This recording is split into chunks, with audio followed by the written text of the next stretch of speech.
વાત હવે રાજ્ય સરકારે બોટિંગ માટે નવા નિયમો બનાવ્યા છે। રાજ્યમાં બોટિંગ પ્રવૃત્તિઓમાં સલામતી માટે ગુજરાત મેરીટાઈમ બોર્ડે નવી માર્ગદર્શિકા બહાર પાડી છે।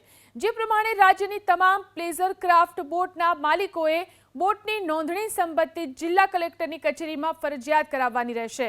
બોટની નોંધણી પછી ગુજરાત મેરીટાઈમ બોર્ડના સર્વેયર બોટનું સર્વેક્ષણ કરશે। બોટનું સંચાલન કરવા માટે જિલ્લા મેજિસ્ટ્રેટ અથવા મ્યુનિસિપલ કમિશનર પાસેથી પરમિટ પરવાનગી મેળવવી જરૂરી છે। બોટના માલિકોએ પ્રક્રિયા પ્રમાણે નિર્ધારિત ફોર્મમાં નોંધણી કરાવવી ફરજિયાત છે। જો કોઈ બોટ માલિક આ નિયમોનું પાલન નહીં કરે તો કાયદેસરની કાર્યવાહી કરવામાં આવશે અને બોટને પણ ગેરકાયદેસર ગણવામાં આવશે। જે પ્રમાણે રાજ્યની તમામ પ્લેઝર ક્રાફ્ટ બોટના માલિકોએ બોટની નોંધણી સંબંધિત જિલ્લા કલેક્ટરની કચેરીમાં ફરજિયાત કરાવવાની રહેશે। બોટની નોંધણી પછી ગુજરાત મેરીટાઈમ બોર્ડના સર્વેયર બોટનું સર્વેક્ષણ કરશે। બોટનું સંચાલન કરવા માટે જિલ્લા મેજિસ્ટ્રેટ અથવા મ્યુનિસિપલ કમિશનર પાસેથી પરમિટ પરવાનગી મેળવવી જરૂરી છે।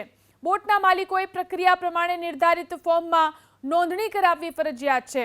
જો કોઈ બોટ માલિક આ નિયમોનું પાલન નહીં કરે તો કાયદેસરની કાર્યવાહી કરવામાં આવશે અને બોટને પણ ગેરકાયદેસર ગણવામાં આવશે।